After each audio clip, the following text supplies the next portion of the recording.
It's Thursday, December 8th, 2022. This is FRCMedia News. I'm Keith Tebow. 2 men are dead in a shooting in Fall River following a domestic dispute. Governor Baker helped celebrate a milestone in SouthCoast Rail, and the first deadline to register for next fall's classes at Diman ends next week. All this and more coming up. A city man killed the father of his fiancée, then shot himself following a domestic dispute at an apartment on Bank Street on Wednesday. According to a report in the Herald News, 25-year-old Christopher Jean Baptiste shot and killed 69-year-old Hubert Labaskin in their apartment at 511 Bank Street at around 3 a.m. Wednesday. Baptiste shot his fiancée's mother and sister before turning the gun on himself. Both women are expected to survive. The shooting remains under investigation. A district court judge has denied for now a motion by Fall River City Councilor Pam Law-Liberty to have 2 felony charges of witness intimidation dismissed. Judge Sabine Coyne ruled that she could not issue an opinion on the motion to dismiss because Ms. Law-Liberty has yet to be arraigned. Law-Liberty was charged this summer by Westport police with misdemeanor harassment of the wife of a former lover and felony witness intimidation in misleading police investigations. After a hearing before the judge last week, defense attorney Frank Camera says Westport police never established probable cause that Law-Liberty hindered the police investigation, and the publicity around the case played a role in the filing of those felony charges. The Westport police were overreaching from the beginning on this case. This is a love triangle case, and the resources spent and the manpower and the time exerted for this case, it appears to me that there must be no other crime in Westport. That's what it appears to me. If the parties weren't who they are, and if Ms. Law-Liberty didn't have the public position that she should or that she has, this would never have gone this far. The Westport Police Department would have probably spent about an hour figuring it out and summons the person in on an annoying phone calls charge at best. But apparently Westport Police, again, has nothing better to do, so they chose this course of action, and now we're here. During the hearing, Attorney Camera invited attorneys for the Westport couple to publicly state that they were in approval of having the felony charges dropped. They're represented by able counsel, and they did not want to pursue this motion. They wanted to hopefully resolve the case in what appears to me in a fashion that would be helpful to have this whole scenario put behind everybody. Apparently it was the district attorney's office who chose not to abide by what their alleged victims wanted. So I think that put the Commonwealth in a position where this particular ADA, who I've known for many years, who is fabulous at her job, to do nothing other than go forward on the motion to dismiss. FRCMedia legal analyst, attorney Stephen Sabra of Sabra and Aspen, says the judge's decision makes sense. Basically what Judge Coyne said was that it's premature. And it's premature because the case isn't even before the court yet. If you haven't been arraigned, the case isn't before the sort of the judicial branch of the government. So it's not a decision on the merits, meaning that it's not a decision where Judge Coyne is saying that, yeah, the motion ought to be allowed or it ought to be denied. All she's saying is that I don't have authority to dismiss the case because it's really not even a case before me yet. Attorney Sabra says if the victims also want the 2 felony charges dropped, the state may have a difficult time prosecuting the case moving forward. If the prosecution, meaning the district attorney's office, wants to dismiss the case, they have the power to do it. They can do what's called a now pros. So the ball kind of is back in the district attorney's court, so to speak, in the sense that they're now faced with a case where it seems that the victims are not interested in proceeding, and they have to look at the case and decide whether or not, without the victim's cooperation, do they still have a viable case. If they don't, then they would have the right to now press the case, and it doesn't go forward. And from the defense attorney's comments that I read, it seems like that's where they're going to go next. Ms. Law-Liberty is due back in court on January 12th. Attorney Sabra says there are implications for the defense if Ms. Law-Liberty is arraigned on that day. The implications being, if you're arraigned, it goes in your CORI, your criminal offender record information, and even if it's dismissed later, it's still there. And you can, of course, try to get it sealed. But the next step, I would think, on January 12th, that she should either the case is going to be dismissed at that point by the district attorney's office, now Frost, or she's going to be arraigned, and then I would think then the defense would refile their motion to dismiss and argue that there was no probable cause for the issuance of the complaint. Massachusetts Governor Charlie Baker joined other state and local leaders to celebrate the construction completion of the Fall River secondary line of SouthCoast Rail. The governor helped cut the ribbon on the completion of the new MBTA station in Freetown. He says elected leaders in the South Coast should be commended for their continued advocacy in making the resumption of rail service a reality. I see a lot of folks I've had conversations with this project about for a very long time that were incredibly helpful and informative in terms of getting to the point where we could figure out a plan that we could both execute on and pay for in a reasonable period of time to get service to the only two major municipalities within 50 miles of Boston that didn't have it. And I think in some respects that's the most fundamental issue of all, which is how are we going to claim to be an inclusive Commonwealth if the South Coast of Massachusetts and Fall River and New Bedford in particular did not have access to the public transportation that was available, as I said before, to all the other communities within 50 miles of Boston of any significant size. I am really looking forward to being able to come back here as a private citizen at some point in 2023 and be able to hop on that train and see the fulfillment of what I know for many of you has been 3 and 4 decades worth of advocacy. Congratulations. MBTA General Manager Steve Poftak says the completion of the Fall River line puts the project in line to begin offering passenger service late next year. This ribbon cutting celebrates the completion not only of the new Freetown commuter rail station, but the completion of the Fall River secondary line of SouthCoast Rail, which is a major step for us to bring service to New Bedford, Fall River, and the surrounding communities in late 2023. We've rebuilt 12 miles of track. We've rebuilt 11 culverts. 10 grade crossings have been constructed. We've done work on 9 bridges, built 2 brand new stations, and we built 1 new layover facility on this Fall River branch. And we've done it on time and we've done it on budget. State Senator Michael Roderick says SouthCoast Rail has been given lip service for over 30 years, and it's the current administration that has been the one to make it a reality. I remember in 1990 when then Governor Wells stood on the steps of Fall River Government Center, right, Mayor Lambert, and promised us if I don't deliver commuter rail to the South Coast, you can sue me. And then I have a famous, or maybe I should say infamous, groundbreaking shovel that's in my State House office, given to me by then Governor Paul Cellucci, that says groundbreaking Fall River and New Bedford commuter rail line, October 1998.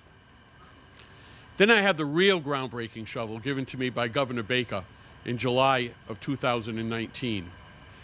And while there have been 6 governors that have promised me and promised us that we'd have commuter rail to Fall River and New Bedford, it was Governor Baker, Lieutenant Governor Polito that actually delivered on those promises, and I shall always be grateful, and I will never let people forget that it was through their hard work, through their commitment, that we are experiencing what we're experiencing today, finally getting 21st century public transportation to and from our capital city from these 2 great South Coast cities. At a recent meeting of the City Council Committee on Public Safety, the Coogan administration defended the effectiveness of the Emergency Medical Services, or EMS, department following a recent reorganization that resulted in the deployment of ambulances across city fire stations.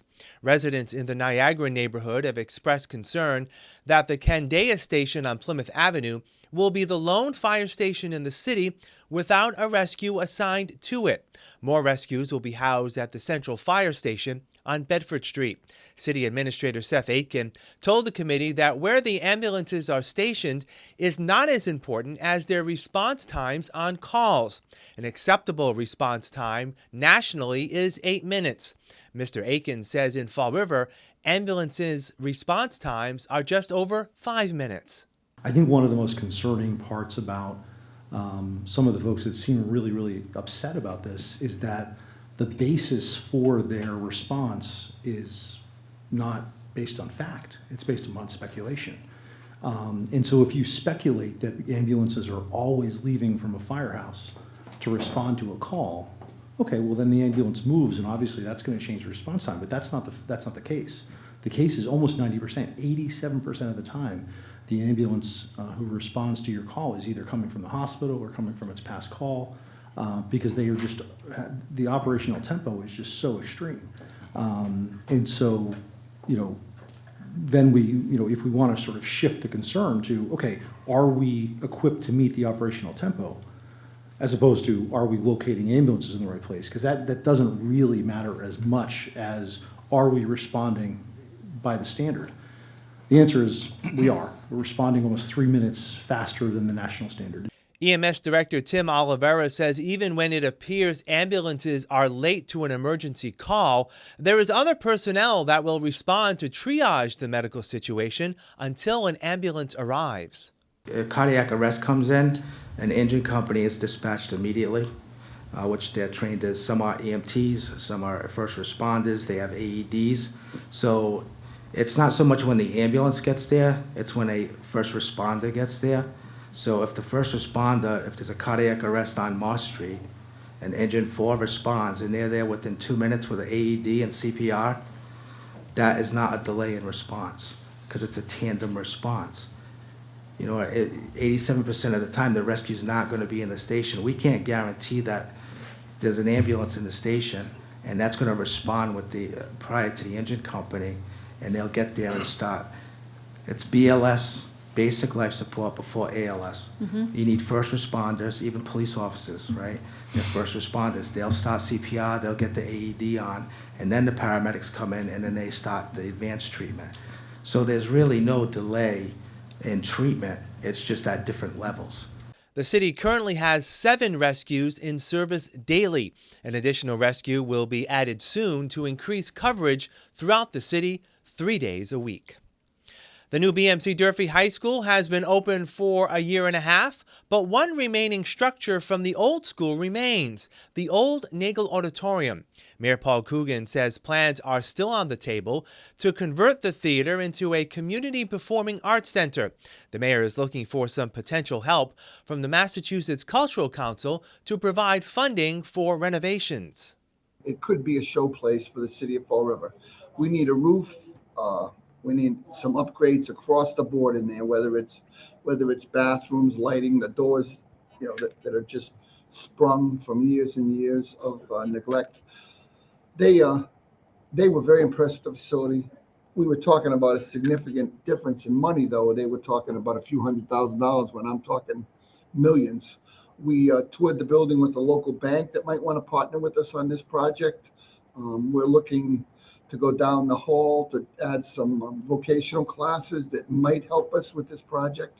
We have a lot of irons in the fire, and I'm hoping they all come together like a lot of the projects do in Fall River. We just need to stay on it. I think if you've ever been up there on a weekend, Keith, when there's a dance recital or when there's a concert, it's a nice venue. It's got some great amenities, and I'm just not at the point where I want to just let that go yet. We got to get something in there. Beginning today, residents in the North End will experience road and water main work that will result in a period where water service will be shut down. The work will primarily take place along North Main Street between President Avenue and Alton Street. Isolated areas north to Highland Avenue may also be impacted. Water will be shut off to the affected area next Tuesday, December 13th, beginning at 9 p.m. until the work is completed. The work is not expected to be more than 8 hours. Even though we have yet to experience this season's first snowfall, the city is still seeking applications from vendors willing to help plow city streets.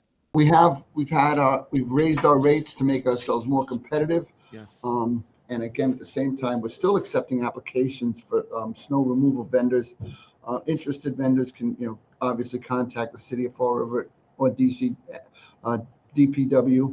But we've raised our rates to make ourselves competitive with the state rates, and it's the same kind of issue, Keith.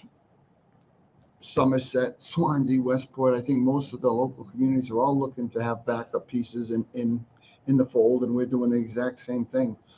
So we're no different. We're still taking applications.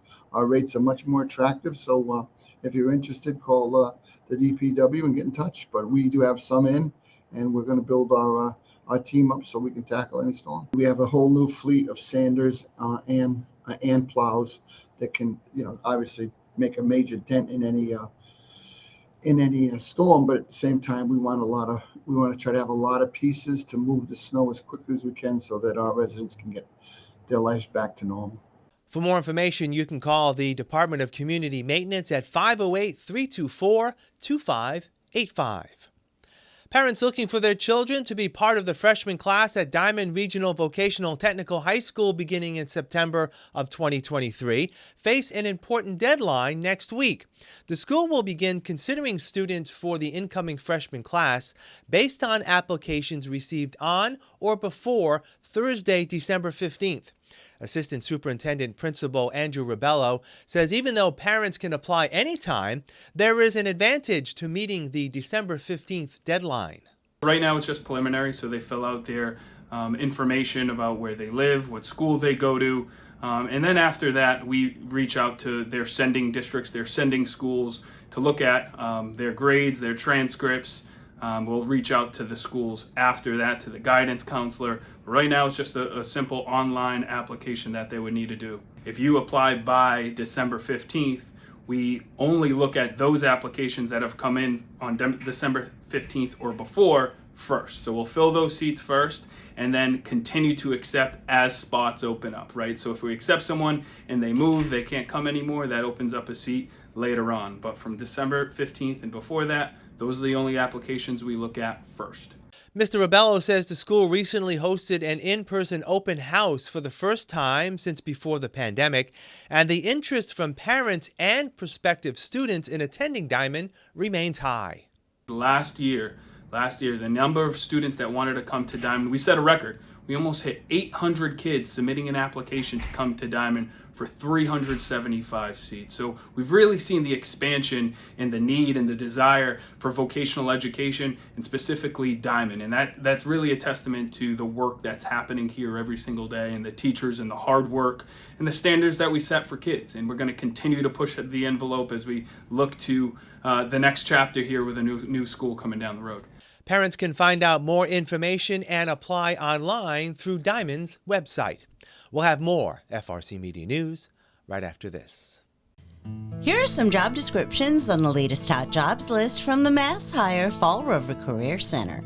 Resident Activities Director. First Realty Management, located at 2000 Bay Street, is seeking a full-time Resident Activities Director, responsible for planning and implementing recreational activities and events for Bay Village residents. Job number 180-46999. Family Support Advocate. People Incorporated, located at 4 South Main Street, is looking for a full-time family support advocate to provide a wide range of activities and services to families who have a child or family member with a developmental disability. Job number 180-60057. Fleet Maintenance Supervisor. Republic Services, located at 1080 Airport Road, is looking for a full-time fleet maintenance supervisor, responsible for supervising a maintenance shop of technicians and mechanics for truck preventative maintenance repairs.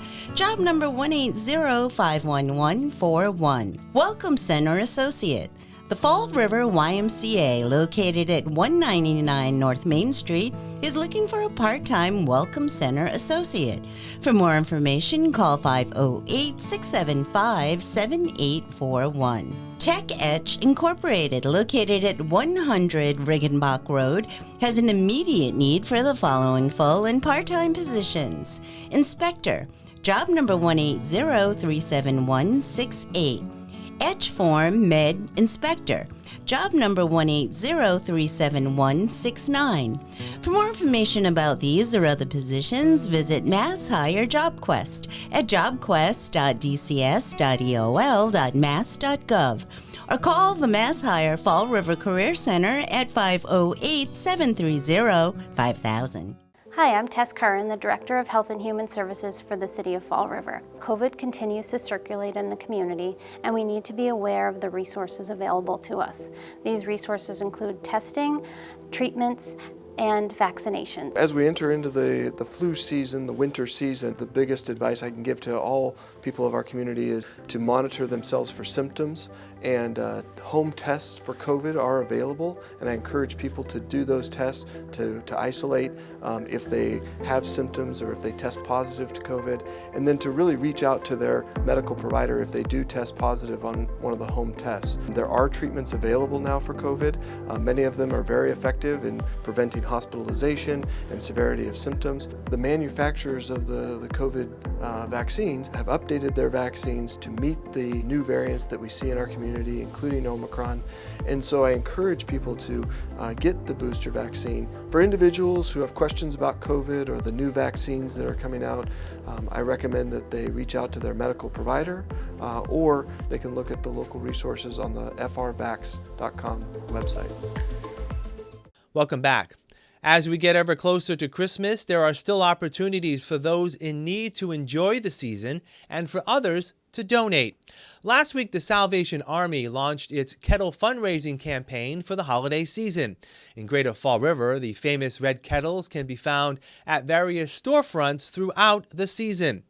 The city's kickoff took place outside of the Fall River Market Basket at SouthCoast Marketplace. Captain Alexis Castillo says this year's fundraising goal for the local corps is $95,000. We only can do this thanks to your help.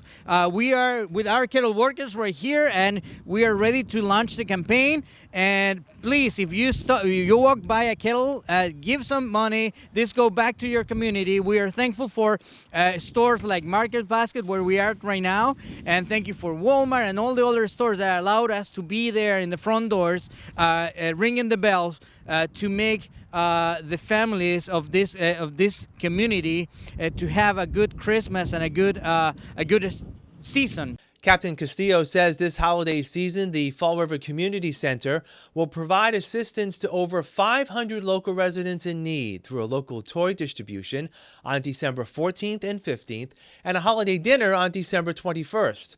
Funds collected this month will also be spent during the year on a myriad of community programs sponsored by the Salvation Army. We have youth programs. We have summer camps. We send kids for free to a full week of summer camp during the summer. There are six sessions that we can send kids to camp. We have energy helps. We have food pantry. We have soup kitchen. We have kids development programs in our corps. Captain Castillo says the organization is still in need of volunteers to staff the kettles or help with other activities. For more information, you can contact the Salvation Army at 508-679-7900. Blessed Trinity Church on Plymouth Avenue, in conjunction with the Fall River Police Department, will again this year make the holidays brighter for dozens of needy children through the distribution of newly wrapped toys. It's been going on for more than 10, probably about 12 years now, where we've worked with our Fall River Police Department to get toys to families in need across our city for Christmas. And it's just such a huge effort. The firefighters are involved as well. It's been the last few years, it's been a first responders toy drive. And there's businesses across the city that are collecting and people are donating. And it's absolutely wonderful to see the outpouring of support by so many people across our community to help children, especially especially, this Christmas and every Christmas as we've been doing it for so many years. Father Nemkovich says the highlight of the toy drive will be next Saturday, December 17th, when volunteers will gather at the church to wrap and distribute the toys. For me, that's Christmas Day, the way I like to celebrate it in terms of giving to others who need it. The hall here will be filled with more wrappers than we need. And as the gifts are wrapped, the police take them out and the firefighters take them out and deliver them to the different homes. And the folks can go on a ride along if they're volunteering here and want to go to help deliver a bag of toys to the kids, and to see the faces of the kids when they get them. It's just priceless. Father Nemkovich says donations of new unwrapped toys will be accepted at Blessed Trinity Church on 1340 Plymouth Avenue or at the Fall River Police Department through next Friday, December 16th.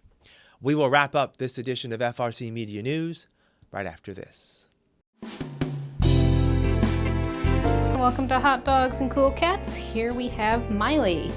Miley is a 6.5-year-old Shih Tzu. She came to us in really rough condition. She is a lot better than what she was, but as you can see, she is now missing an eye. We had to take that out to make her nice and comfortable. It was not functioning or anything. She does have a decent amount of issues, but she's a lovely girl. She is wonderful, doesn't bark. She would be better in a home with some older folks who might not have kids. If you want to come down and meet Miley, feel free to fill out an application at foreverpaws.com, and then you can come on down, meet her right at the shelter. She is just waiting for her forever home. She's got plenty of life left in her. This is Regina. Regina is 11 years old and she's getting a little squirmy, so I am going to put her back in her bed. She's an older gal, but she's very, very sweet. She would do well in any home, I would think. But, well, probably without young kids, because she's just looking for a place to spend her senior years and relax and be loved on. Where she is older, that's why we're recommending a little older kids for her, so they're not too rough with her, not too playful. She can be a little playful, but she more likes to just relax, and she would be a wonderful pet for a single person, older couple. She would do great with, as an only cat. She is a lovable cat. She will be a cuddle buddy, cuddling up next to you. If you're interested in meeting Regina, please come down to 300 Linwood Street, Fall River, Mass. You can call us for an appointment at 508-677-9154. Come down and meet her. She'd love to meet you. Hi, I'm Tess Curran, Director of Health and Human Services for the City of Fall River. I know that we're all tired of COVID-19. However, COVID remains a threat in our community. Anybody can become infected with COVID-19, especially children. Therefore, it's critical that parents consider getting their children vaccinated. We realize that children already get a lot of vaccines as it is when they're young. So to add one more can be a lot for parents. But just like the other vaccines have basically helped eliminate many of the diseases that they were designed to fight, same thing with COVID. As a parent, when we were thinking about how to approach the vaccination process with them, we were really looking at what the benefits were versus what the risks were. They're 3 active kids. They like to play outside, they like to run around, and we wanted to keep them as healthy as possible. We talked to our pediatrician, what was going to be the best move for all 3 of them. For parents who have questions about the vaccine, the best thing you can do is ask your pediatrician. There was a little pinch, but it wasn't really that bad. Anyone 6 months and older is eligible to receive the COVID-19 vaccine. For questions, please contact your doctor or visit frvax.com for additional information. That's all for this edition of FRC Media News. Please visit our website, frmedia.org, for all the latest news and local information. FRC Media News airs Thursdays at 6 p.m. and Fridays at 5:30 p.m. For all of us here at FRC Media News, I'm Keith Tebow. Have a great weekend. We'll see you next Thursday.